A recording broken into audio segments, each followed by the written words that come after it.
என்னோட வீட்டுக்கு பக்கத்தில் தான் இந்த கூட்டம் பொதுக்கூட்டம் நடந்துச்சு. அப்போ நடத்தும்போது 11 மணியிலிருந்தே மக்கள் வந்து வர ஆரம்பிச்சிட்டாங்க.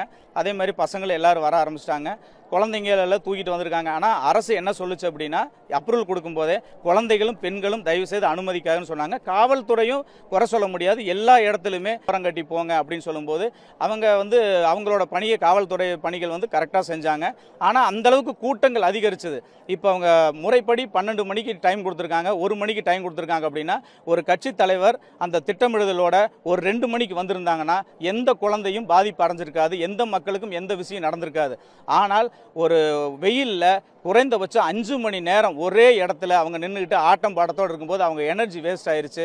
வெயிலின் தாக்கம் அதிகமாகிறதுனால அவங்க சாப்பிட போக எங்கே முடியல. அந்த ஏரியாவில் இருக்கக்கூடிய ஒரே ஒரு ஹோட்டல் தான். இதுலேயும் சில பேர் மட்டும்தான் போய் சாப்பிட்டுட்டு வந்து இவர் கட்சி தலைவரை பார்க்கறது ஒரு சந்தோஷத்தில் யார் சாப்பிடாம விட்டுட்டாங்க. அப்போ இவர் வரேன்னு சொல்லிட்டு குறைந்தபட்சம் 5 மணி நேரம் கழித்து பைபாஸுக்கு வரும்போதே 5:15 5:45 இருக்கும். அது உங்களுக்கே தெரிஞ்சிருக்கும்.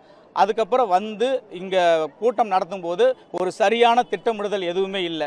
மாற்றுக் கட்சிக்காரர்கள் ஒவ்வொருத்தருக்கும் அந்த இடத்துல போய் அமரணும், ஒவ்வொரு துறையாக ஒதுக்கி அழகாக உட்காந்து முதலமைச்சர் மாண்புமிகு முதலமைச்சர் வந்தாலும் துணை முதலமைச்சர் வந்தாலும் விழா நடக்குது, இந்த மாதிரி ஒரு கட்சித் தலைவர் வருவார் அப்படின்னு தெரிஞ்சோன்னே நம்ம அதிகமாக அந்த ஏரியாவில் தான் இருந்தேன்.